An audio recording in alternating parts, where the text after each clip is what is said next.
Yes, ma'am. Shall I Yes, continue? ma'am. To her credit, she has published nearly 45 research papers in international conferences and international journals, including Elsevier, Springer, IFIP, and IGA Global. She has presented her work in various international conferences and national workshops sponsored by NTRO, organized at IIT Madras, NIT Trichy, Anna University, Pondicherry University, PSG Coimbatore. She has organized and chaired the sessions of international conferences and workshops. She is Cisco Certified Network Administrator. She is involved in various industrial projects, trainer and active collaborator with MNCs such as Hitachi, Mindtree, Servion, Rane, FLD Smith, and GAVS Technologies. She has also got more awards for her commendable performance for the institution and received the Best Teaching Award, Teaching Staff Award. The list does not stop with that. She has also received many awards that include APJ Abdul Kalam Award for her teaching excellence, and she is a winner of Smart India Hackathon 2019 Grand Finale Hardware Edition under ICAR Ministry of Agriculture, CSIO Chandigarh, and also acted as a mentor for Smart India Hackathon 2019 Grand Finale teams for the software edition SIRT Bhopal. Thank you, ma'am. Thank you, ma'am. Now I will give you the session, ma'am. Yes, ma'am. Thank you. Thank you so much. And I'll share my screen.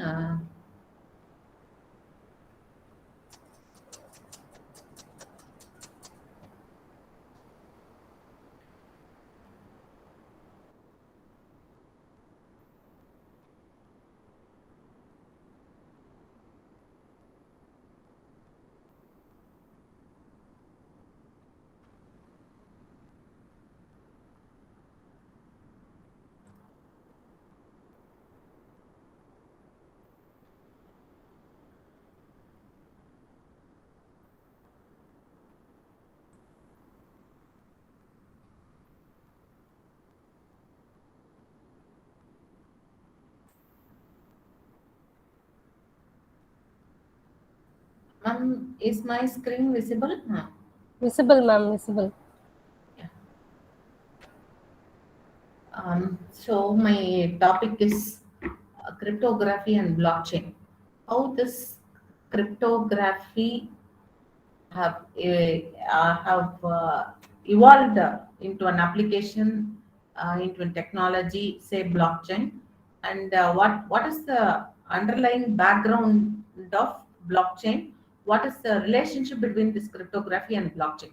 Of course, blockchain we can say it's a technology based on cryptography, based on our cryptography, and we can see how this has evolved into this particular technology. So that is my topic. So what are the functionalities of the cryptographic primitives? What are the functionalities of various techniques of cryptography have made this blockchain?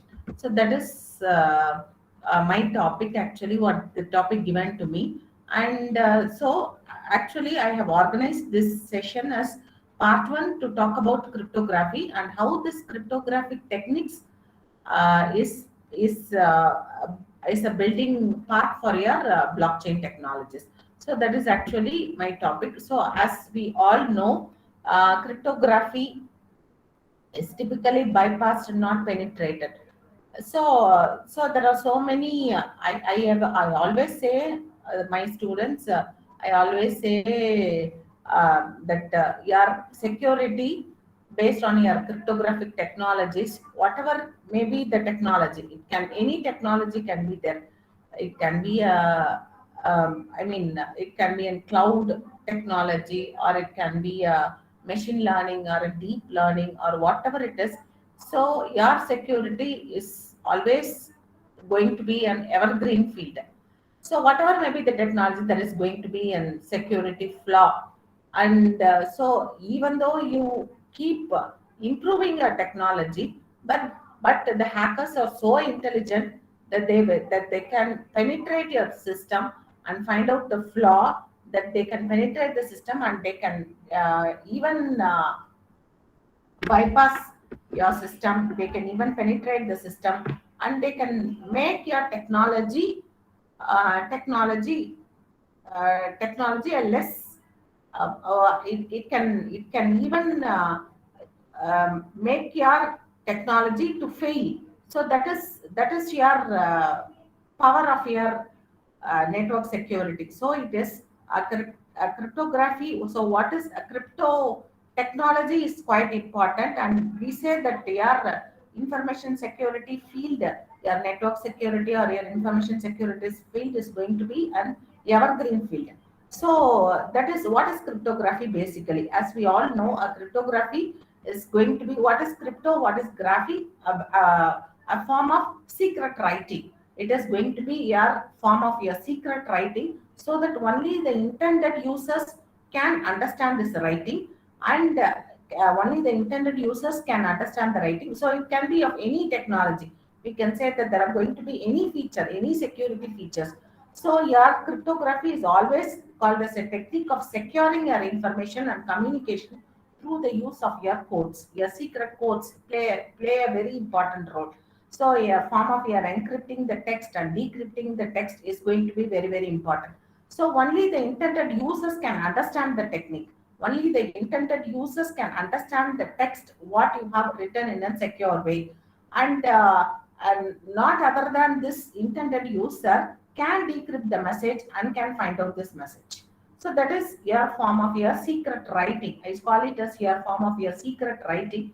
Only the information to whom it is intended for can understand it and process it.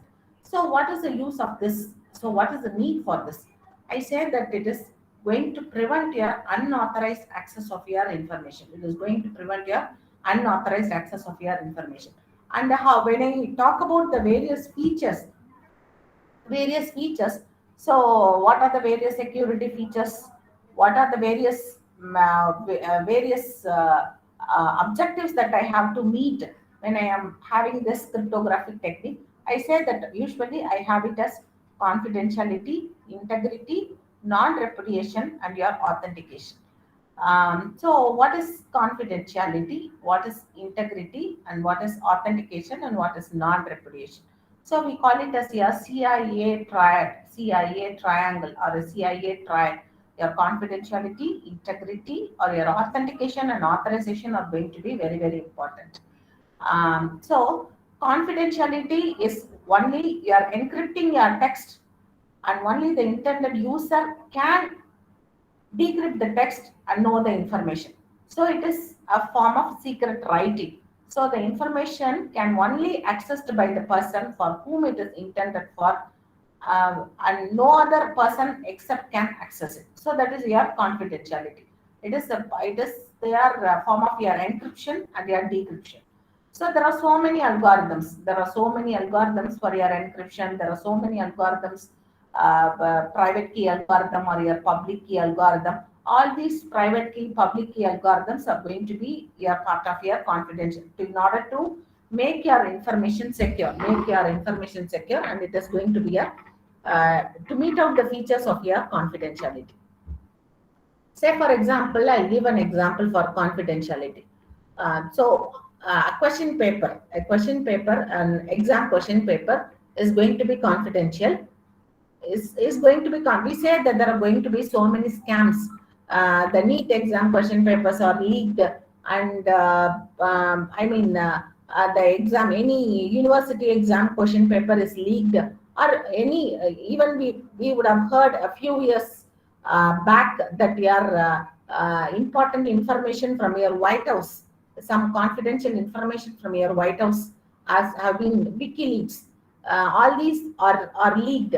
So how long you say that your question paper is going to be confidential? How long can I say that my question paper is going to be confidential? So your question paper is going to be confidential till the exam starts. Till the exam starts. After the exam is going to start, it is no more confidential. But till the exam starts, I need to maintain the secrecy of the message. I need to maintain the secrecy of the message. So when I am talking about this confidentiality, how long, what is the technique that is involved, and how well you can preserve this information. So that is going to be my confidentiality. And what is integrity? Integrity is the integrity, when I talk about integrity, I can define that the information that is sent is same as that of the information that is being received. There is no modification, there is no addition, there is no deletion of my messages. So integrity, I maintain it as, so the same information which is sent is same as that of the information which is received. So it is no information is added, no information is modified, no information is stored. And authentication, how will you identify the sender and the receiver? How will you identify the sender? Is this the intended sender is going to be? Is he the intended sender who is claiming to be? Have you verified the authenticity of the sender? Have you verified the authenticity of the receiver? Even the receiver, I can send a bulk message, but the authenticity of the sender is going to be very, very important. So that is going to be the identities of the sender and the receiver are confirmed, as well as the destination and the origin of the information. Is it intended to the intended? Is the message sent to the intended recipient? Is the message sent by the intended sender? So is it received by the intended recipient? Or is the sender authenticated? Is the sender authorized to send this information? Say for example, I give a circular that tomorrow is a holiday. Am I an authenticated person to declare holiday? Am I an authenticated person to declare a holiday? So is who is sending this message? Who is sending this message? What for it is? And one more thing is, you call it as your non-repudiation. So I should not later, I should not, once the message is being sent, I should not deny later that I have not sent this message. That is going to be a non-repetition. So these major features are going to be the building blocks of your blockchain. So the same as that of how these cryptographic techniques. So all these features are taken with a higher concern, and your blockchain is designed in such a way that you meet your basic security goals. That you meet your basic security goals. So that is how we organize. How is this blockchain? How do you meet? So I can design a blockchain. I can design a blockchain for any application. And but the thing is, the purpose of my blockchain, what I have designed, should meet out all my security features. I should ensure that it meets confidentiality. I should ensure that it meets integrity. I should ensure that it meets authentication. I should ensure that it meets non-repudiation also. So my security features are going to be at a major concern.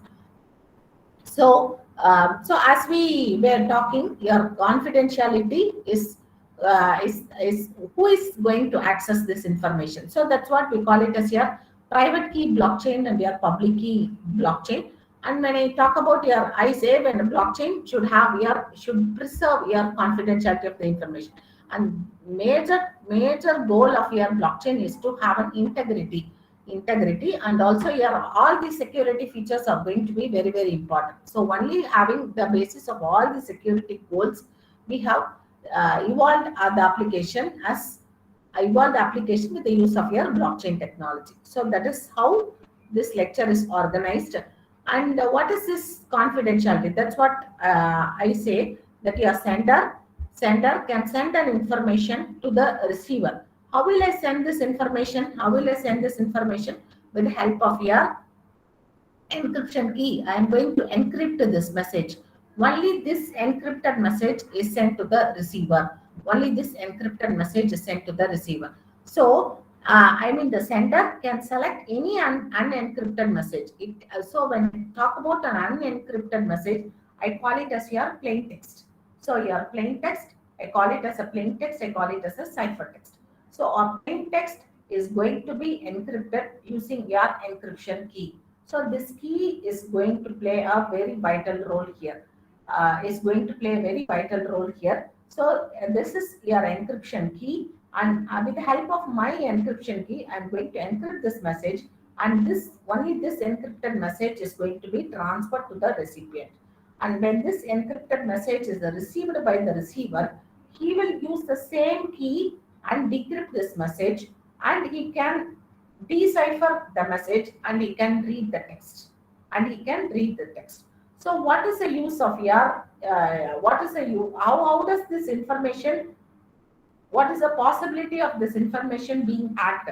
So any interceptor, any hacker can intercept this message. How will he intercept the message? If he knows the key. If he knows the key. So if he is using the wrong decryption key, he cannot decipher the message. But if he is using the right key, he can decipher the message and he can read the message. And so your key is going to play a very vital role here. Your key is going to play a very vital role here.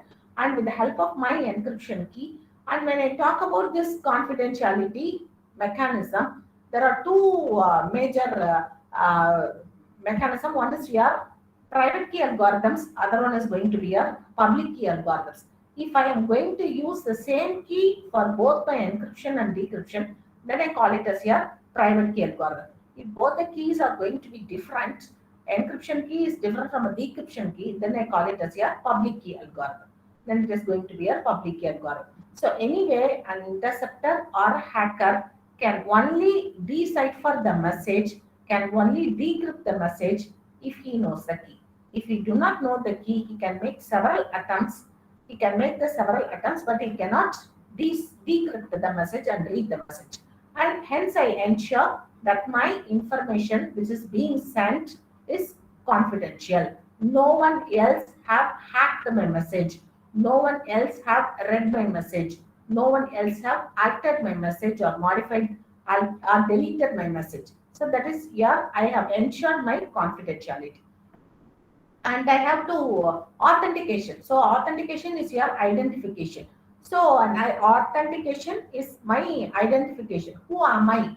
So now all we say digital banking. So digital banking, we I mean most of us have done are doing our transactions only using a digital banking. So as soon as you enter your bank site, it will ask for your secret code or it will ask for your user ID and it will ask for your password. And there are going to be so many security measures that have been intended by the bankers. So they will ask for an OTP, they will ask us to click an image, so an image verification, and then your OTP. All these steps are for ensuring that the right person is entering into this banking website. No unauthorized user or no hacker is entering into this. So that is so yeah, the username should be matched with the customer site, and then your customer has to the customer name has been identified, the user ID has been identified, the password is matching, the OTP is matching. Everything is done using your in order to authenticate a particular application. So it will ask for the password. The customer is going to give the password, and after entering the password, I have to give my OTP. And even for transactions, as well as I have a secret password, I generate an OTP not only for accessing my banking website and also for and also for transactions. Yeah, I have a transaction password separately. So that is my authentication, and that is my authentication, and that is my identification. And next security mechanism is going to be a preserving your integrity. So what is integrity? There are so many algorithms. So the same message which is sent by the sender is as same as that of the message which is received by the receiver. It is not being hacked in the middle. It is not being hacked in the middle. So I usually maintain a message digest in order to match that the message digest by the sender is same as that of the message digest by the receiver. So I can ensure that there is a perfect match and the message which is sent is not being altered. So the integrity is preserved. So that is my preserving my integrity. And what is your non-repudiation? Non-repudiation is I have made a transaction. I have sent an email, or I have made a transaction, or I have done some communication, some form of communication. After that, after this communication is done only after authenticating a particular person, only after a proper authentication. Say, for example, you are banking, e-banking, so you are being authorized, you are being authenticated with your username, with your password, with your OTP, all these you are being authenticated, and you have committed a transaction also, you have done a transaction also. using your transaction password, OTP, etc. But later, after being done this operation in a secure way, later I should not deny that I have not made this transaction. I have not made this transaction. So that is in order to ensure that if the customers are properly authenticated and your transactions are secure, and no customer can deny that I have not made this transaction. No customer should deny that I have made this transaction. That I have made this transaction because you are perfectly authenticated. You are perfectly authorized. So usually I say it as your this non-repudiation is done using a message signing algorithms. So you would have heard of your digital signatures. So your digital signatures using your public key and your private key mechanisms. So your digital signature, you are signing the document, and you are perfectly authorizing this particular document, and later you should not deny that this document is not valid. So that is going to be a non-repudiation. So all these are going to be your various security mechanisms, ensuring your confidentiality, ensuring your integrity, authentication, and your non-repudiation. And I'll tell another example of your non-repudiation also. And now, most of your e-transactions, what you are going to make, any shopping website, say for example, you order a phone, you order an iPhone, and so all shopping websites are now, say it can be a Flipkart, or it can be an Amazon, or it can be a Snapdeal, or whatever it is. Any shopping application, any e-commerce application is authenticating the user. Is authentic. Either you should log in using your credentials, or an OTP is generated, and this OTP is validated, and then only this transaction is being taken. Say for example, you order a mobile phone, and you have a cash on delivery, and later if the product is arriving at your end, you deny that you have not made a transaction. So it is going to be a loss for both, loss for the dealer, loss for the e-commerce dealer. So that particular transaction should not be failed, should not be failed. So in order to ensure that you are delivering only to the right customer, whom you have ordered, whom have ordered for this mobile phone, and this particular customer later they should not deny that they have not ordered this particular item. So you are going to overcome all these features. So that is going to be a non-repudiation. So your confidentiality, integrity, authentication, and your non-repudiation are going to be your major security goals. And you can also say your authentication and your authorization. So are you authorized? Are you authorized, or how do you ensure that you are authorized to send this transaction? You are authorized to do this transaction. So that is going to be your authorization, and there are going to be common techniques that involves with this. So there are most common techniques. We call it as symmetric key cryptography, hash functions, asymmetric key cryptography, and so with all these common techniques only, we are able to perform confidentiality, integrity, authentication, and your non-repudiation. So basically, these common techniques are going to be very important for your ensuring your confidentiality. So what is your symmetric key cryptography? What is your asymmetric key cryptography? And what is your hash function? So your hash function is going to play a very vital role for your blockchains. So your hash is the most important feature of your blockchain. So, and using your hash functions, you are ensuring your confidentiality. You are ensuring that it is going to be encrypted, and this any encryption or your information is made secure using your integrity is ensured, your confidentiality is ensured. All these are going to be interlinked with all these things. So when I talk about this symmetric key cryptography and your asymmetric key cryptography, what is symmetric key? That's what I say. It can be a private key blockchain or a public key blockchain. So what is a private key blockchain or what is a public key blockchain? Private key is for both your encryption and your decryption, you are going to use the same key. Same key for your encryption and your decryption. Whereas for your asymmetric key and cryptography, two different keys. A key is going to be different for your encryption, another key is going to be for your decryption. So I say that your symmetric key cryptography, the main example is your common key. Same key is used for your encryption and your decryption.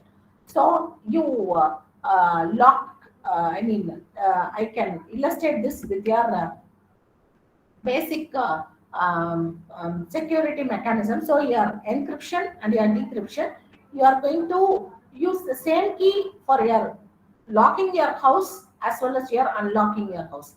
The key is going to be the same. So for locking, you cannot use one key, and for unlocking, you cannot use a different key. So that is your symmetric key encryption. You use your same key for your both your locking as well as your unlocking purpose.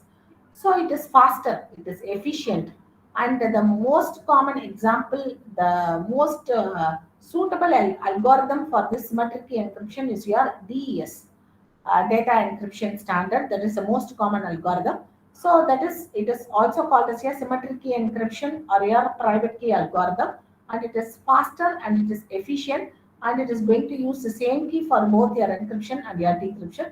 And so when you are going to encrypt a big quantity of information, a large quantity of your information, and then how is it going to be useful? So your DES, you can use algorithm, you can use the same key for your encryption and your decryption, and it is going to be used for your encryption in your bulk way, in your large quantities. So that is your symmetric key encryption, and that is what your sender and your recipient, and you are going to, the sender is going to encrypt using your plain text, and the receiver is going to decrypt using the same key as that of your shared secret key. Your same key is used both for your encryption, and it is going to be used for your same for your decryption. And your plain text, which is converted into your ciphertext with the help of your encryption, is going to be decrypted at your end, decrypted back to your plain text with the help of your decryption key, with the help of your encryption key. So that is, this is going to be for your private key algorithms. So your symmetric key encryption algorithms, there are going to be two types. One is your block cipher algorithm, and another one is going to be a steam cipher algorithm. Block cipher is, you are going to send the data in your blocks of data, in your electronic data blocks. So it is going to be encrypted block by block. So if you are using a large quantity of your information, you can use your block cipher algorithm, and it is various common algorithms. You can use this. You can use DES. You can use triple DES, data encryption standard, triple data encryption standard, and your advanced encryption standard. Whereas your STEAM algorithm is, you are going to encrypt text by text. You are going to encrypt with the help of your characters. So all these are going to be a STEAM cipher algorithms, and it is going to be, again, there are going to be different algorithms for this. So the common STEAM cipher algorithms are going to be your RC4 or ADA5 or your Blowfish algorithm. So what is the major weakness of your symmetric key encryption? So any exposure to the, if the key is compromised, everything is compromised. If the key is compromised, everything is compromised. So yeah, if I come to know your secret key, whatever may be the algorithm, it can be a DES or it can be a AES or it can be a any algorithm, can be any algorithm, but yeah, it is going to be compromised. It is going to be a compromised. So your entire success is going to be with your symmetric key encryption algorithm.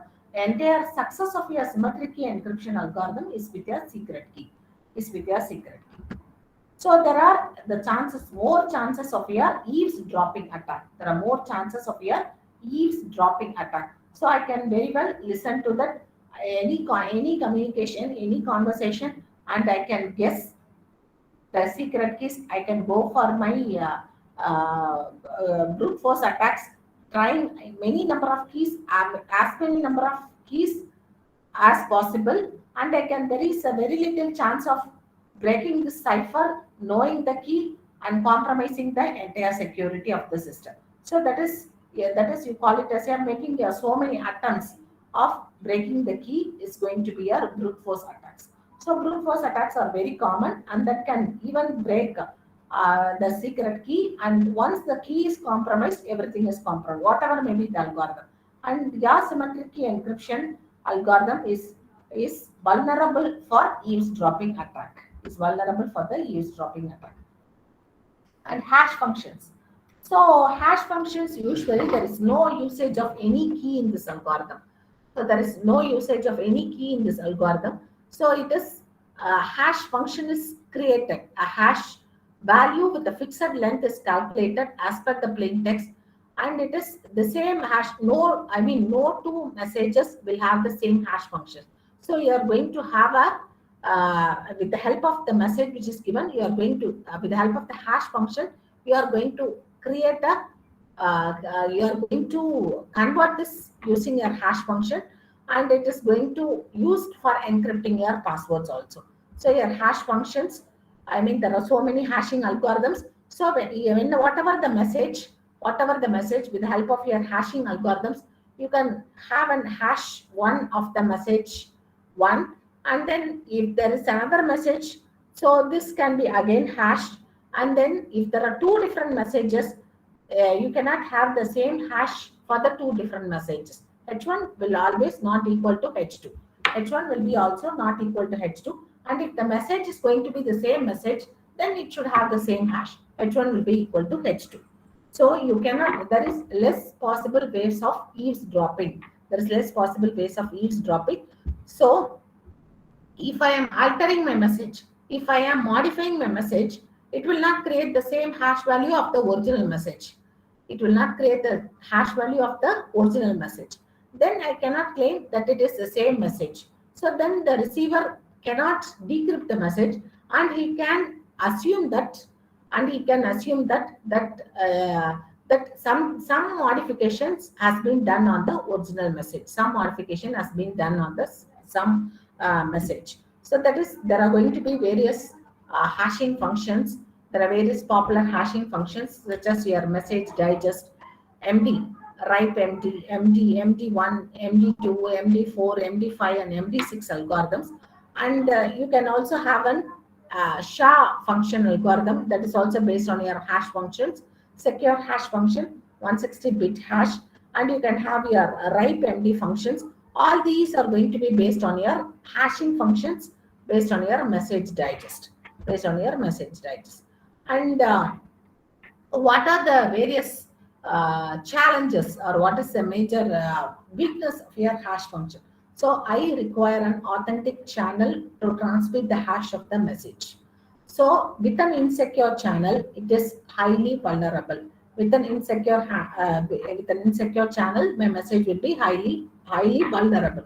So such a channel may not always exist. Any channel is vulnerable. And I can use more than one hash function. I can use a select a key. So yeah, I can use a select a key to choose your hash function, and I can use various combinations. But ultimate thing is I should ensure that your messages are going to be secure. That it is only retrieved by the authenticated persons. And the next form is going to be your asymmetric encryption. What is asymmetric encryption? That is going to be your public key cryptography. So I am going to use two different keys. One is your for encryption, I can use private key, and for decryption, I can use a public key. For encryption, I can use a private key, and for decryption, I can use a public key, or vice versa. For encryption, I can use a public key, or for decryption, I can use a private key. So what is private key? You are going to use the same key for both your encryption and your decryption. Whereas your asymmetric encryption or your public key algorithm is, you are going to use two different keys for your public keys. You are going to use two different keys for your encryption and your decryption. And I always relate this asymmetric encryption with our bank lockers. So when we visit a bank locker, so I can go to a bank, I can take my jewels from my bank, I can have any secret documents which has to be preserved, which is of high importance. I can keep it in a back locker. Whereas what will happen in the back locker when you are retrieving? So there are going to be two different keys there. So I will have my secret key, I will have my private key, whereas the bank will have a public key. Whereas the bank will have a public key. So both should be made. So for locking as well as your unlocking. So for locking and your unlocking. And another one more example is I can relate this with my emails and my passwords. So your passwords are going to be very very secure, whereas your emails are not secure. You can send email if you know their email IDs, but you cannot see their emails what has been received to the particular person unless you know their passwords. So your passwords are going to be your private keys, whereas your mail IDs can be your public. Anyone can send mails to anyone. So that is both your but I cannot retrieve the mails for this particular person. So asymmetric encryption it is also called as a public key encryption. I can use private key for my encryption and public key for my decryption. I can use private key for my encryption and public key for my decryption. And or I can use public key for my encryption and private key for my decryption. So the later one is called as your public key algorithm, and whereas the former one is going to be called as your digital signatures. Is called as your digital signatures. So this is your illustration of your asymmetric encryption. So your original text, yeah, it is going to be encrypted using your public key. Anyone can know this public key. This is not secure. This is not secure. Anyone can know the public key. Anyone can encrypt this message. Anyone can encrypt this message and they can send. Whereas for your decryption, I need to have a private key. I need to have a private key. So I am using two different keys for my asymmetric encryption. I am using two different keys. For encryption, I am using a public key, and for decryption, I am using the private key. This is going to be a asymmetric encryption. But if it is reversed, you are using your private key for your encryption and your public key for your decryption, then this scenario is called as your digital signature. Then this scenario is going to be called as your digital signature. So there are so many asymmetric encryption algorithms such as your RSA, LGAMAL. RSA is going to be your, it is RSA is going to be a most common public key algorithm, and you can also have your LGAMAL algorithm. So all these are going to be a asymmetric encryption key algorithms. So what is the major weakness of this? So what is even RSA? We can say that their key size has gone to 4096, but still it is vulnerable. The key size is getting increased. I started with 32-bit. I went on with the 64-bit, 128-bit, 248-bit. Like this, I went on 1024, 2048, and now it is being stopped with your 4096. But still, it is, I say, the hackers are very, very intelligent, and it is more vulnerable towards in breaking your 4096 bits of your key size also. And what is another more important vulnerability is man in the middle attack. Any one intruder can penetrate into the system, and he can make possibly the man in the middle attack. So there is the key pair generated. How will you share your keys? How will you share the keys? How will you ensure your secret transmission of your keys? Everything is going to be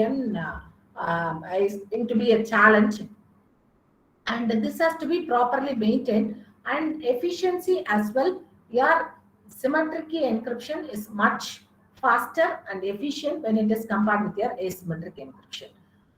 But if there are more number of users who are involved in this, I should use this asymmetric key encryption. And so ultimately, what is the need for my cryptography? I need to secure my transactions. I need to secure my communications. I need to safeguard my personal identifiable information, any confidential data. I need to protect my document from my tampering. I need to authenticate my entity, and I should establish a trust between the servers to secure the system. And most importantly, my data is going to be an important asset which has to be protected, which has got the higher impact of protection, and your data is going to be your major important thing. My intellectual property, my business rights, everything has to be protected. My business plans, everything, all my confidential information has to be protected. So it is going to be cryptography is going to be the critical infrastructure which is going to increasingly ensuring the security of the sensitive information based on your cryptographic solutions. So that is high impact data, highly secure data. How will you protect your highly secure data? What is the technology? What are the various weaknesses? What are the various vulnerabilities? And overcoming all these vulnerabilities, how well I have to protect my data. That is very, very important. So ultimately your crypto, how is this cryptography? So with the help of your blockchain, are you able to meet out all the security features of your cryptography? So your initiation and your broadcasting of your transactions, how will you broadcast your transaction, how will you initiate your transactions? So that is, how do you initiate with the help of your private or your public keys or your digital signatures, and how will you validate your transactions all with your proof of work or your certain alternatives, and your chaining of your blocks. How will you chain your block function? So one block, I can add any number of your blocks.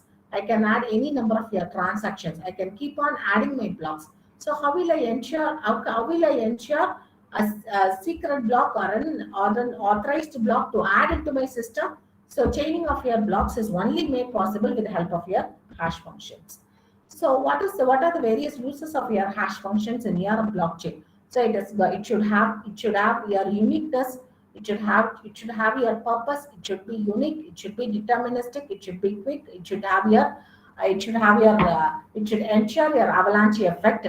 So any single modification which is made in a single block should be notified to all the users. So what is the major impact that this is going to cause? So a slight change in the data can result in a significantly different output. So ultimately, all the users, all the transactions, all these that is linked in a blockchain is going to be linked with the help of your hash functions. So your asymmetric encryption, how is this? So how will I ensure my integrity? How will I ensure my hash functions? How will I use my sharing of your keys? Everything is going to be, how will I use my digital signatures? How will I use my public key cryptography? All these are going to be made possible only with the use of your asymmetric encryption. So now there are going to be different techniques. How we move from cryptography to your blockchain. So we started with your transposition in encryption. So transposition, there are going to be different methodologies. So we would have studied with your subscription encryption technologies, transposition encryption technologies, and then substitution ciphers, and then with your basic encryption and your decryption algorithms, your private key algorithms, your public key algorithms, and your public key cryptography, and moved on to our cryptocurrencies. So substitution, transposition encryption based on the position of your text, position of your letters. I can go for a secret formation. I can go for a secret formation only based on your positioning of your text. Whereas your substitution encryption is going to be you are replacing one character with your another character. So that is, it can be a monoalphabetic substitution cipher, or it can be a polyalphabetic substitution cipher. All these can be made. And when I'm talking about your public key cryptography, that has to have your private key as well as your public key, and that is evolved in your 1939 itself, and there are going to be different algorithms. And now we have moved into our blockchain with the help of your cryptocurrencies. So this is blockchain. So here, what is your blockchain? So to understand the power of your blockchain system and the things they can do, it is important to distinguish between the three things that are commonly muddled up, namely the Bitcoin currency, the specific blockchain that underpins, and the idea of the blockchains in general. So what is the need for your evolution of your blockchain? What is the need for evolution of your blockchain? Are you are you going to have a secure transaction? Are you going to have are you going to meet out all the security goals what has been specified? Are you going to meet out your confidentiality? Are you going to meet out your authentication? Are you going to meet out your integrity? So all these are going to be very, very important. So what is blockchain? So what is a blockchain? A blockchain, it's a technology. It is going to permit your transaction to be gathered into blocks and recorded. All transactions are recorded. All transactions are recorded. And all these blocks are going to be cryptographically chained blocks in chronological order. All these are tied with one another with the cryptographic algorithms, cryptographically chained blocks, and it is going to allow the resulting ledgers to be accessed by the different servers. It is going to allow the resulting ledgers to be accessed by the different. Anyone can access the system. Anyone can access. It can be a private blockchain. It can be a public blockchain. It can be your. I mean, it can be a permissionless. It can be any. But how do you grant permission to all the users? How would you grant your transaction? How will you ensure your transactions? How will you grant permission to the users? All these are going to be your all these are going to be very, very important. So all these blockchain are involved with your business networks. It is going to be involved with your markets. It is going to be involved with your wealth. So it can have your cross geography. It can have all your connected customers. It should have all your connected customers. It should have all your partners, your overall are involved in a transaction. How are these how are these transactions linked with one another? Who are all are going to be involved? What are the various applications? How are these blocks going to be interlinked? What is the cryptographic hash function that is going to be involved with one another? So all these are going to be evolved across your business network. So how can I use this? What purpose I can use this? So there are going to be two different applications or two different things. So it is for transferring your assets and your building values. So anything that is capable of being owned or controlled to produce a value is going to be an asset. How will I control my asset? How will I transfer my assets? So there are going to be two types of your assets. One is your tangible assets and your intangible assets. So tangible assets are going to be your properties. So for example, movable and your immovable properties, or it can be your tangible assets which can be measured. Say for example, a house is a tangible property, whereas your mortgage is going to be an intangible asset. So all your patents, all your intellectual property rights are going to be intangible assets. You cannot, your financial bonds are going to be an intangible asset. So in order to protect all these intangible assets, I can use my blockchain. I can use my blockchain. So what are the ledgers? Ledgers are going to be important. Your documents are going to be important. Your assets are going to be important. You are going to record all your assets. Your assets are going to it is going to transfer between the participants, and it is going to involve in your multiple business networks. So these assets are going to be very important, and your transactions are important. Your contracts are important. Your participants are important. So how are all these going to be involved with one another? So when I talk about your contracts, so how will I ensure my contract with them? So am I having my transaction with the authenticated customer? Am I having the transaction with the authenticated customer? Have I authenticated the sender? Have I authenticated the receiver? And is my transaction going to be secure? Is my transaction going to be secure? Is it going to be encrypted? Is it going to be decrypted? So is it going to be an authorized transaction, or is it going to be an unauthorized transaction? So how will I ensure all these security measures? So your participants are going to be the members of your business network.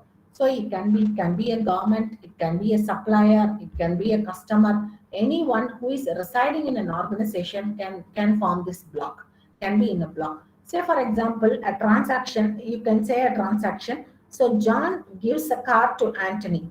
John is giving car to Anthony. So what is this transaction going to be? So what is this? How are you going to validate this transaction? So John is going to sell his car to Anthony, And how will John buy the car from Anthony? John is how will he buy the car from Anthony? Only the transaction is going to happen only with the help of your money. And after giving money, the one who is purchasing will check all the documents. Will check all the documents, and only this transaction is made possible only after verifying all the documents. And if the funds are not properly transferred, he will not sell his car. And if the documents are not proper, he will not buy this car. So all these transactions are going to be very, very important.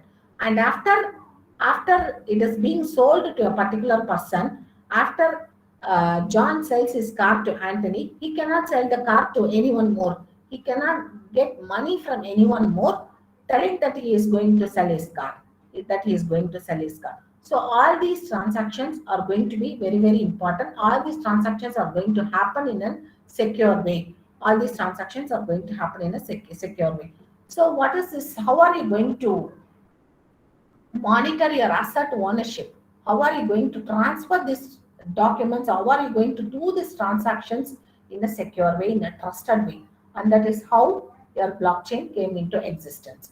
So, I mean, this is, of course, this is day two, and some of your, you would have come across you would have, I mean, brainstormed, or you would have been seeing some of the applications, few applications that is already implemented in your blockchain or in the process.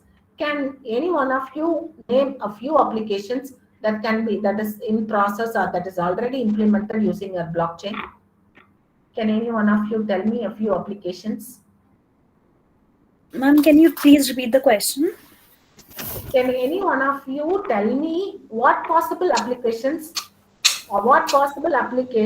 are can be implemented using blockchain? Ma'am, there are many possible applications, like universities and colleges are using blockchain to issue their degree certificates for the students, so that they have an authentic way to check the authenticity of the degrees. And many countries and many states are working on using blockchain for land registration. Even in India, the state of Andhra Pradesh is using blockchain to for registering land in the city of Amravati. Why blockchain? Are these transactions not secure? You want to say, what is the need for using a blockchain for land registration? Let us go with the land registration itself. So, what is the need for this? Ma'am, by using blockchain, they're able to check if they're able to check if any modification has been made to the data or not.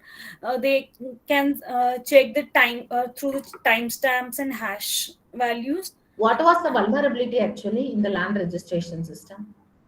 Ma'am, the clear documentation was not available, and there was corruption in the department. The papers were not clear, and these were the main problems. That's all.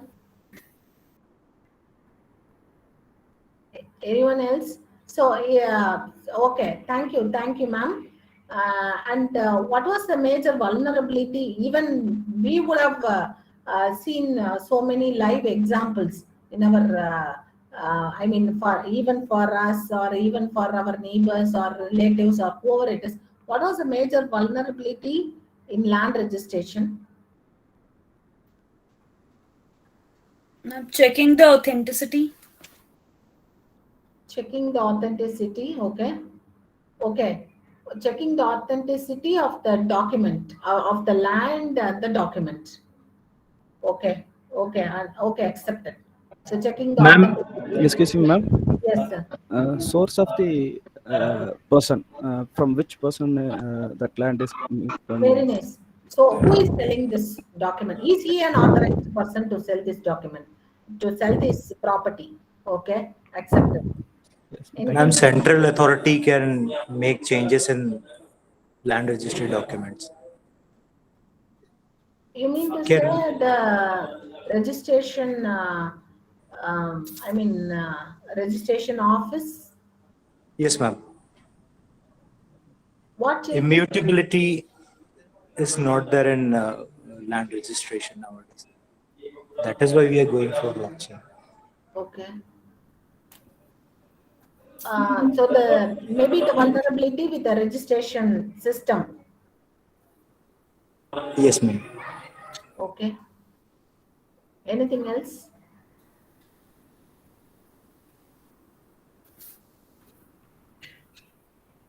So you said that the authenticity of the person who is selling this document and the documents are proper and the registration system or the registration office or whatever it is. Have you not come across that the same land is being sold for more than one person? Ma'am, yes, double spending problem. Yeah, double spending problem. So so I can get money from both the parties, both the vendors, and I can sell the same property to both the persons. Both of them will come and claim that is their property because they have spent. The registration is made, the registration is have failed, and that is in order to overcome all these vulnerabilities, a blockchain may be a good solution. Okay, this is a very good example. And even now, past, 15 days back, the finance minister and the government, the central government, have also reviewed upon the various methodologies of implementing the blockchain technologies across various applications. There was an meeting with the finance minister as well as with the experts for implementing this blockchain. So but still applications are being identified. And any other applications you would have come across? Have you not heard for this e-voting, blockchain for e-voting? Yes, ma'am. Yeah, so that is also evolving, but it is only in the idea proposal. But we do not know how well it can be implemented, how well it can be proposed and implemented. And so that is how there are going to be various applications. There's not single application. And of course, one of you were telling that the land registrations which was made and especially in Telangana and Andhra Pradesh, most of your land registrations, the government itself have started implementing this blockchain technology for your land registration. Because when you implement this blockchain in your land registration, no one else can claim that it is their property because all the values are hashed, all are going to be secure blocks. So if I make change to any one of the block, all the users who are in this transaction will be notified. Transactions will be notified, and I can claim that the transaction is much more secure than your ordinary transactions. So your normal transactions, how it will occur is, so your ledgers are maintained. So your parties can records, your party A's records, party B's records, and then you are going to maintain your ledgers. And one is going to check the other records. One is going to check the vulnerability. One is going to check what is.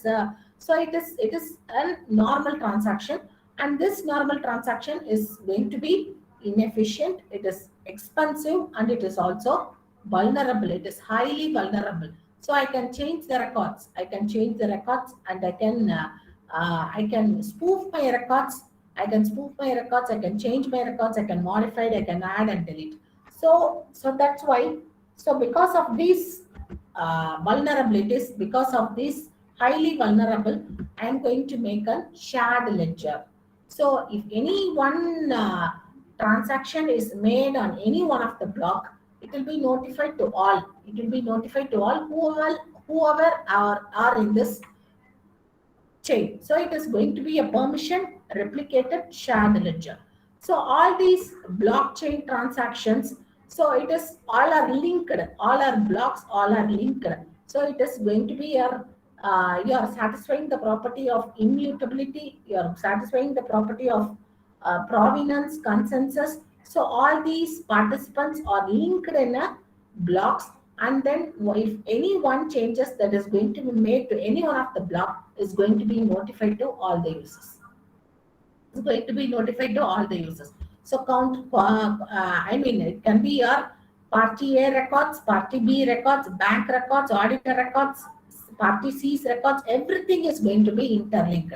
So it is going to be participants have shared your multiple shared ledgers, and the participants are going to be same as before, but I need not want to check each and every records. I need not want to go and check each and every record because everything is interlinked. I cannot modify my record. I cannot add or delete. Nothing is possible. If I make any modification, that will be immediately notified. For example, if the banker is doing any changes in his record, so that will be immediately notified to party C also. So I cannot make any changes to this particular record. So that's what. But the participants are going to remain the same, but no changes is made possible. So that is one of your structure, one of your structure. And usually, so this I mean, usually we have evolved from a centralized computing to your client server compute, I mean centralized computing to a distributed computing to a grid computing, and of course with your cloud computing also. Usually when we evolved as a centralized computing, it was with the process of your server and your clients. If the server fails, everything is failed. So no transaction. The server is compromised, everything is compromised. So all these clients, all these administrator, everything is going to be dependent upon your centralized server. So if the server is failing, everything is going to be failed. So this is your normal structure, whereas your blockchain structure is going to be, so this is going to be your distributed system. This is going to be a distributed system. The data is shared among all the parties. The data is shared among all the blocks. So if for example, if any one of the system fails also, the responsibility or the transaction of this individual system is going to be taken over by the other system, but it is not known to the other users. For example, all these distributed systems, all these nodes are going to be interlinked. It is going to be the data is shared, the data is replicated, and the data is going to be stored at all the locations. The data is going to be stored at all the locations. The data is going to be replicated and shared. So, for example, if any one of the node is failing also, the other node can fetch the data from the other node. So node A is failing, node B can fetch the data from node C, because all the data in node A is also replicated in your node C, because all the data in node A is also replicated in node C. So in such a way that I can use a permissioned ledger, I can maintain a database copy, I can maintain a shared ledger, and I should also ensure that all the blocks are going to be interlinked with one another in a secure way. So it is going to be a distributed ledger. Say for example, your distributed system, usually we call a distributed system as virtual uniprocessor. The definition of your distributed system is virtual uniprocessor. So can you give an example of a distributed system? Can any one of you give one example of a distributed system? Ma'am, in a multinational corporation, the authorities is distributed among different levels of management. So can we say that is a distributed system? Can you come again? Ma'am, in a multinational corporation, in big corporations, the authority is distributed among different levels of management. So can we say that is a distributed system? Yeah. Yeah, it's a distributed system. How will you appreciate that it's distributed? How will you appreciate what is how is it distributed? ma'am, we can say that the top level management, say the CEOs and the CFOs, don't have to make all the decisions regarding everything in the company. Say there is a problem with the manufacturing unit, so that can be handled by the lower level management or the factory staff, and that doesn't need attention of the top level management. So that is a distributed system that they have given the authority to the person closest to the problem, and this way the line of authority, the line of command is shorter. uh, I mean, they don't have to take long permissions and authorities to get things done, and and it is also not overburdening one level and at the sake of others. See, I can visualize this as an hierarchical structure rather than a distributed structure. So, what you say, but the CEO is not having the same powers as that of the lower level manager. CEO's got the higher powers. So, That's this what you have told is maybe an hierarchical structure, but distributed is much more better than or much more advanced than your hierarchical structure. Any other examples of a distributed system? What is the best example of your distributed system?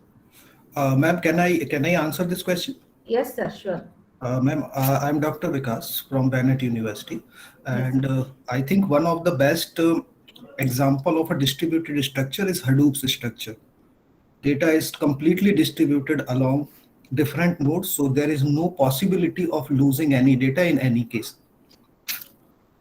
No failure. Yes. No failure, and it is more fault tolerant also. Yeah. And it is more reliable also. Yes. Exactly, It's ma'am. more reliable also. Same way. Yes. So, so I'll tell you the best example. The best example of your distributed system is your internet. Say, is your internet. Say, for example, it has got. So it should be. It should have failure transparency. It should have your migration transparency. It should have your reliability. All these features should be very much there. So what happens in an internet is, say for example, your servers are going to be replicated across various locations. You can have your Google servers, one located in India, one located in Malaysia, one located in Singapore, all countries. All these servers are going to be mirrored. All these servers are going to be cached, and all this. Say for example, if you have a transaction, if you make a transaction, but the particular server whom you have requested is failing, but immediately this request will be passed to the immediate next server, so you cannot find that there is a failure in that particular server. Say for example, I type google.com. Immediately what happens? Google.co.in. So all the contents are going to be shared across all the servers. All the data is going to be shared across all the servers. And that is your best example, best appreciation of your distributed system is your internet. And that's why we call it as virtual uniprocessor. It is not a uniprocessor. You do not know from where this data is fetched, but you will fetch the data. You do not know which server has failed, which server have granted access to your request, which server has granted data to your request.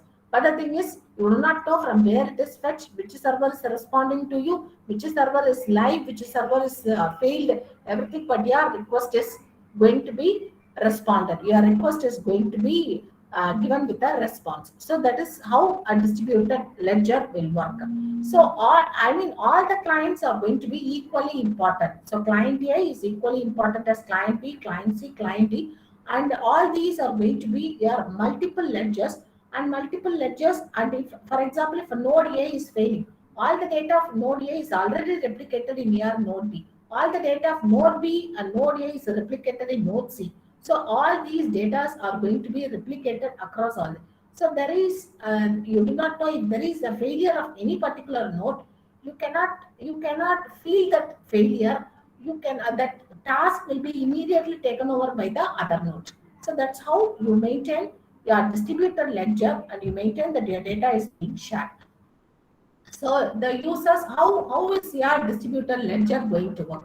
So the users are going to initiate the transactions using your digital signatures, and the users are going to broadcast their transaction to the nodes, and then the nodes are going to validate each of your transactions, and then they are going to validate aggregate your validated transactions into your blocks, and nodes are going to broadcast the blocks to each other, and you are going to form your consensus protocols, and the blocks are going to reflect their true state, which is chained to your prior block. So all blocks should know all the transactions.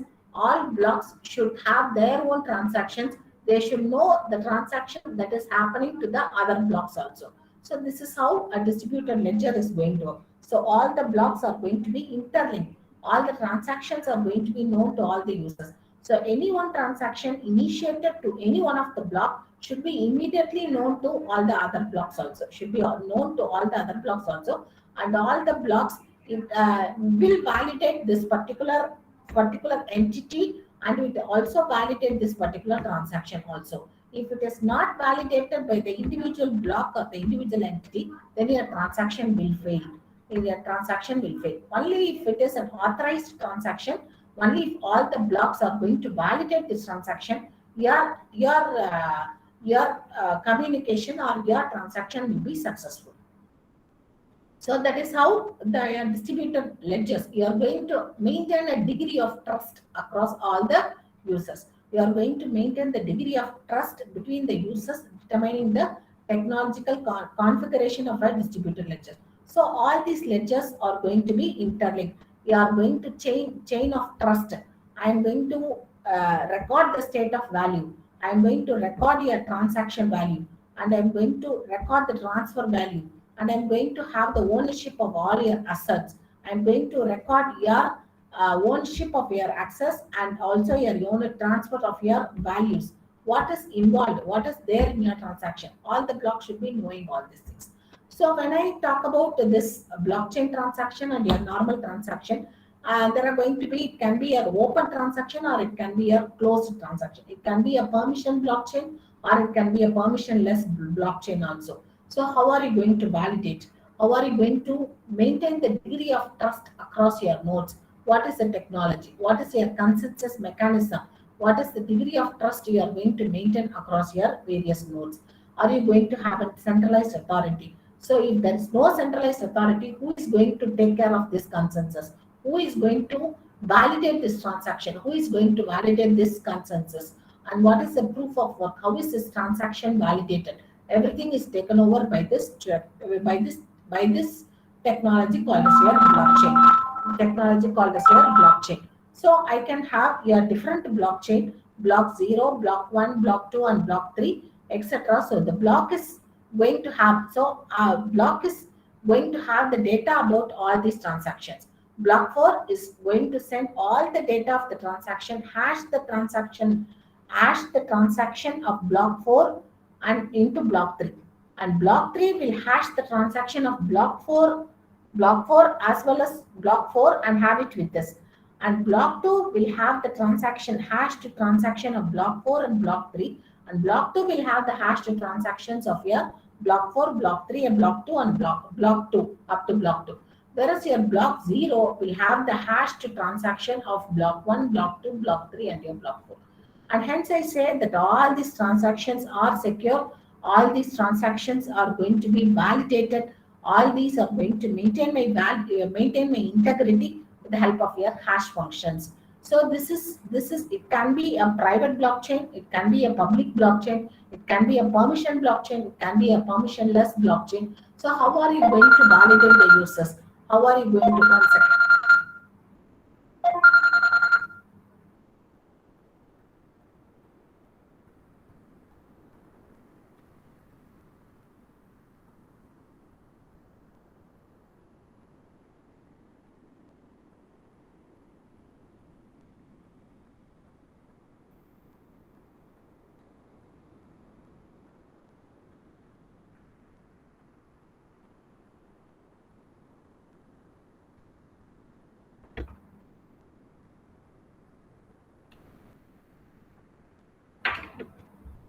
How are you going to validate? How are you going to do all this transaction?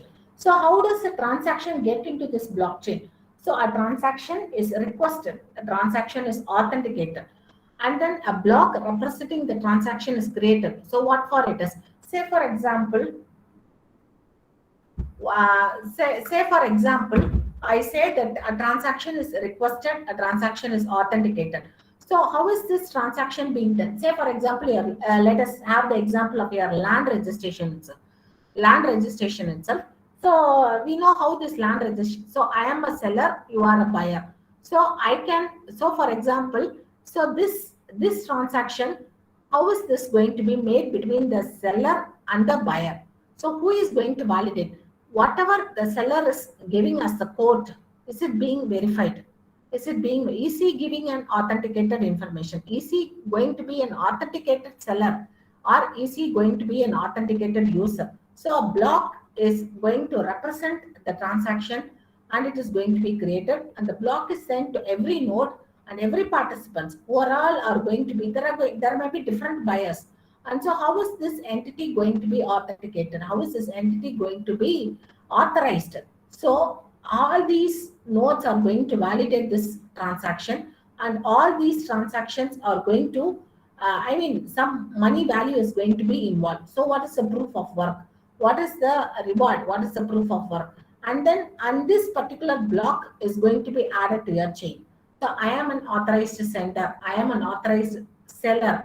I am an authorized entity. I validated myself. I authenticated myself. I validated myself.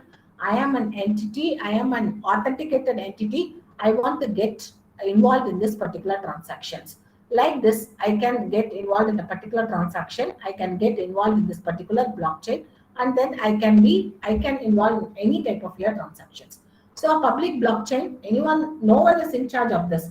Anyone can participate in this particular transactions. So it can be any transactions is made possible.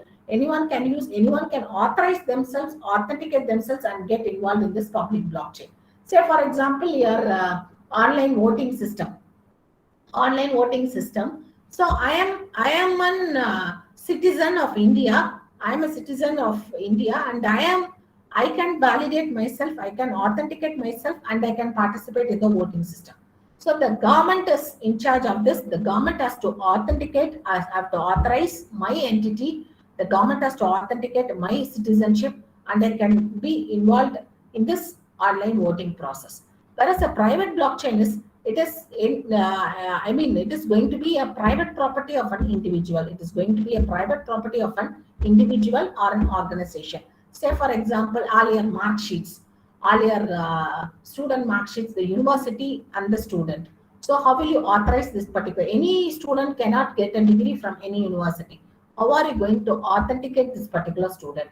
Have he undergone the course which is being specified in this particular university, and is he involved in this? And for land registration, it is going to be a private blockchain.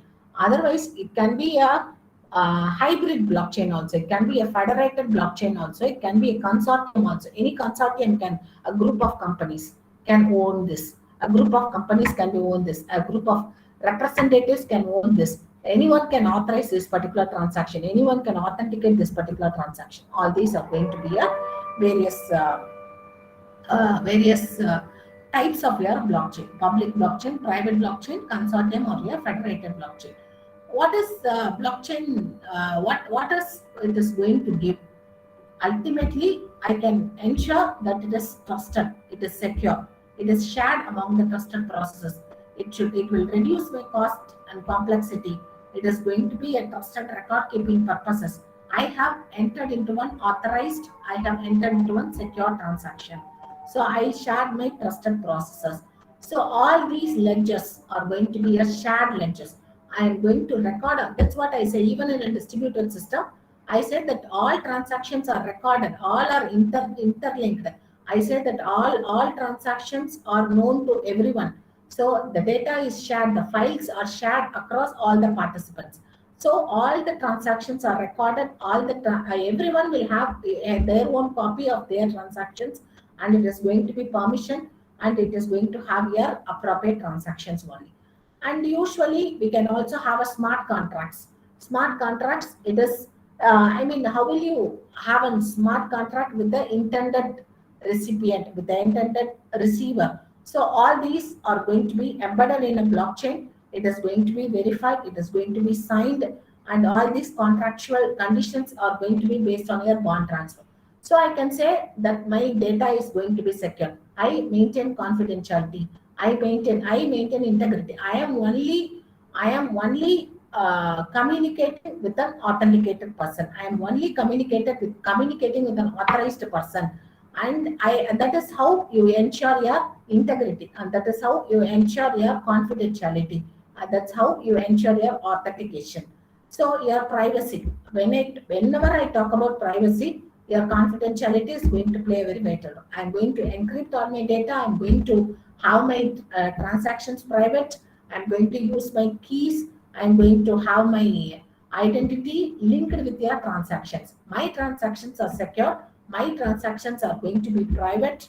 My transactions are going to be private. I am going to have my transactions linked to the identity. All these are going to be interlinked with all your cryptographic techniques. Your ledgers are shared, your participants require your privacy, everything.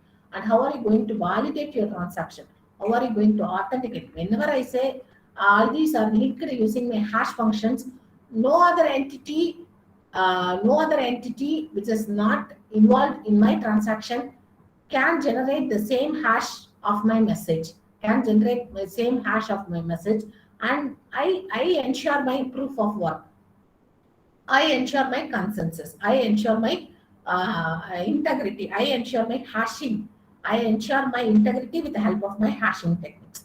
My proof of stake, everything is going to be involved. So I ensure my consensus.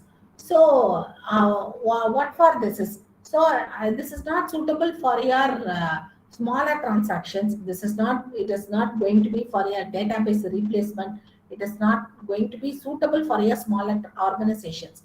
So that is already secure. See, for example, I'm going to use a private blockchain, which is already secure. It is going to be a private blockchain, which is already secure. And I have a shared secret key between the sender and the receiver that is made possible. So that is much more possible. I need not want to invest on my blockchain. So what are the various advantages of my blockchain? So blockchain is highly secure. This is a secure technology. So there can be different implementations. It can be with your bitcoins, or it can be your proof of work, or it can be with your transactions. But the technology is highly secure. The technology is going to be highly secure, and you can have your. You need not want to totally depend upon your third party. You need not want to totally depend upon your third party, and you can have your faster transaction settlements also, and it is highly secure. So, and then it can have your decentralization of your blockchains, because it is a distributed ledger, So all individual transactions are going to be tracked by all the users who are linked in the block. And I can have my own proof of validity. I can ensure my own authorization techniques. And so it is going to have a user-controlled network. It is going to have a user-controlled network. All the users are going to have this particular transaction. And some of your industrial use cases, what we were talking about now, we were talking about the land registration systems. We were talking about your letter of credit. So back handling letters of credit, LOC. So you say that I am a customer whose credibility has to be proved. So in those cases, a blockchain can very well ensure the trust, ensure the authentication of the particular system, and I can give a letter of credit to the particular things, and I can always check your corporate debt or your bond and all your bondings. Everything can be made with the help of your blockchains. Who is holding this bond? Is this bond going to be transferable or immutable, or how can I ensure that the right person is having this corporate debt or your bond? Everything can be made possible using your blockchains. And any business to business contracts, land selling, land buying, car purchase, all this, any business to business contracts is made possible using your using your blockchains. Using your blockchains, and I can use for any IoT applications also. I can use it for your any IoT applications also. It can be a open supply chain, any supply chain management. So who is the customer that who is involved? Who is the customer who is involved? Who is the supplier who is involved? Are you going to maintain a open trusted supply chain mechanism? Are you going to maintain an open trusted supply chain mechanism? Are all these vendors are going to be verified, or all these vendors are going to be proved? And how do you maintain your transparency across all the vendors? How do you get your reliable information? How do you ensure your reliability? How do you ensure your confirmed purchases, everything? And then online voting, online gaming, everything. Why not? Why not with your few online trading can be made possible with your blockchain applications. And you can also have any supply chain management, any aircraft maintenance. How is this product being developed? How can you ensure that whatever may be and we developed a project for your pharmaceutical company. So pharmaceutical company, so what are the what is the product that is developed? Is it meeting the standards? If anyone, say for example, a tablet, so you can go for an alternate tablet. Say for example, if I get a product which is not available in the market, I can get an alternate product, but I should ensure that the same ingredients are also used in the same product also. So that is in such a way that you can maintain a supply chain management. You can be used for any business cases. It can be used for checking of the any credibility of any product, whether to consume this product or not. All these criteria can be checked. All these are going to be some of your use cases.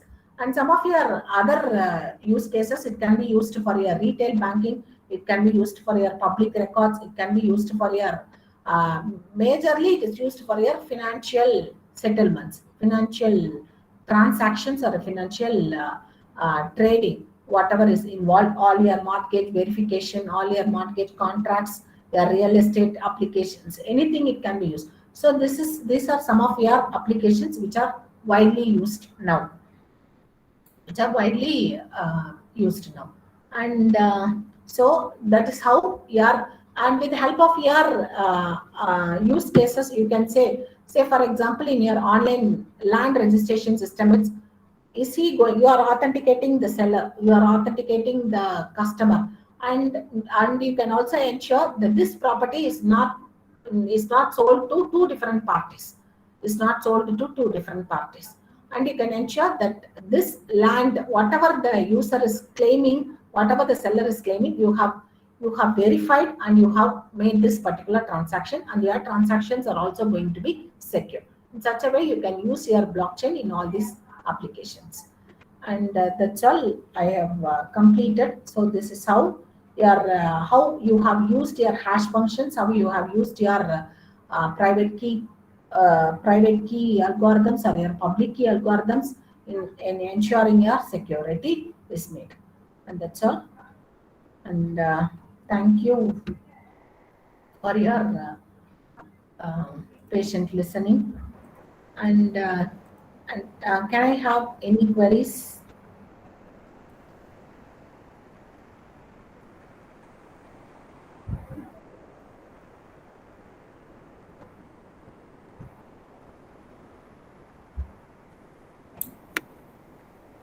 Yes, ma'am, I have a query. Yes, sir. Ma'am, actually, those hash functions nowadays means in this computation, largely computation is being done by the servers and powerful computers. So how much secure those hash functions which are involved in this blockchain?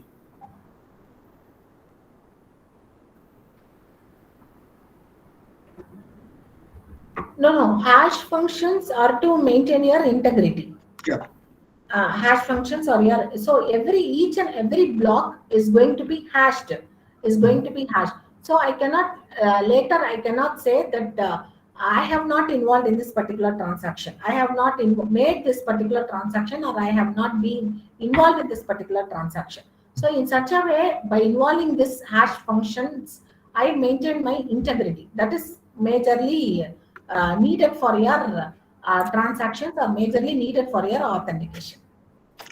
Yeah, ma'am, the same thing. Actually, they are necessary. But my question is, if somebody tries to uh, break this hash algorithms, so how much secure they are actually? We are in a computing age where a lot of computing power is there. So how much secure they are actually? See, when we talk about this hash functions in your blockchain, if, for example, if any of your block is going to be compromised, Okay. if any of your transaction is compromised, then I may not get the same hash value for the next transaction. So I can very well ensure the entire block is going to be collapsed. So no customer or no user is going to authenticate, or no user is going to rely on this particular transaction. So ultimately my entire chain is going to be broken. So my thing is, any technology, even I say that's what RSA is going to be with their 4096 bit. RSA is going to be their 4096, but still there is vulnerable. I say that why this key sizes keep on increasing from 48 bit, 24 bit, 48 bit. Why this key sizes keep on increasing? Because hackers are so intelligent, hackers are so vulnerable. I mean, the system is so vulnerable, and I am able to break my system. And the only thing is, I can keep on increasing my key size. That is the only possibility I can make as of now. I am increasing the key size because the duration may get extended. That's all. And when I say that my hash function, whatever it is, my ultimate thing is to ensure that all the transaction which I am going to do it in a block is going to be secure. So if my hash is going to be compromised, I can say that my the next block is not going to produce my same hash.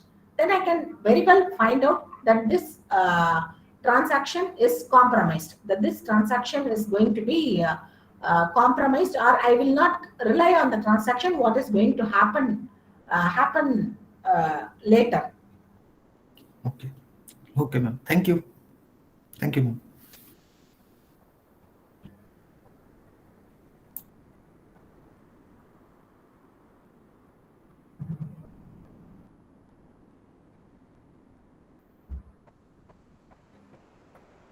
Yes, sir. Any other questions? Participants can give their feedback. Good afternoon to all. I am Kavita from University College of Engineering, Villipuram. Ma'am, really your session is very informative. During the beginning of the session, you were giving the basics of cryptography. I was thinking, when Madam will link this cryptography with the blockchain, at the end of the session, you nicely cleared my question. How you are integrating the cryptography with the blockchain. You also told about the distributed ledgers and most of the common techniques which are available for cryptography, how it is used in the blockchain. It is also very useful when we are seeing about the transferring of data in the blockchain. Yesterday we heard about the consensus mechanism, that means algorithm, how it is used in the blockchain. It is also we are recalling that when you are giving that about some of the differentiation between normal and blockchain versus in that slide, we got that. Very happy, ma'am. It is very informative session. Thank you, ma'am. I think the time is not enough for you to tell what you have having the content. Thank you, ma'am. Really, thank you. Thank you. Thank you, Kavita. Ma'am, I have posted my questions in chat. Yes, sir. One second.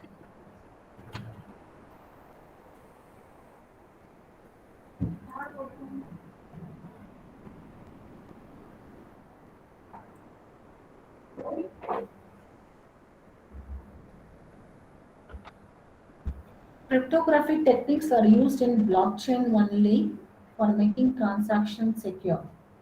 It's one of the application. So it is cryptographic techniques are used in blockchain technology. That's all. So we see many techniques. See, when we are using in so many techniques, we use all the cryptography. That's what I was telling. Private key algorithms, public key algorithms, everything. But one application of these cryptographic techniques is now we see in blockchain technology.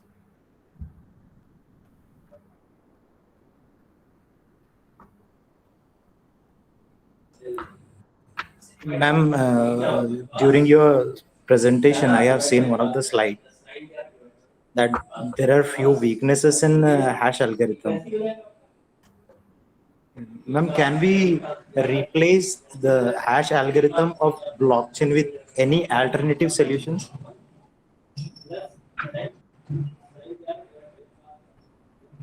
Blockchain is actually the major backbone of your blockchain is your hashing function. Um, I mean, I have to ensure my integrity. I have to ensure my confidentiality. Everything I have to ensure. So my hash function is going to satisfy all the properties. Maybe it will be improved. The algorithms can be improved in order to overcome all these weaknesses. And that's what even we have gone with the various types, permission blockchain, permissionless blockchain, and all these hybrid blockchain, permissionless. And that's what we are trying. Even we are at the, India is implementing blockchain technology across various applications, and we are also in the process of identifying all these vulnerabilities also. Thank you, ma'am.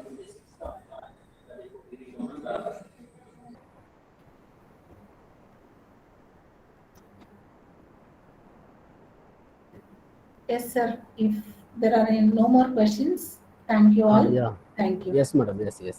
Thank you, sir. Yes. Thank you for the opportunity. Yeah. Thank you, ma'am, for your wonderful and informative session. We have gained knowledge about security features, encryption and decryption algorithms, and how security concepts related to blockchain technology. Participants, if you are having any queries regarding this session topic, please type it in the chat box. Dhanashri ma'am will answer for your queries.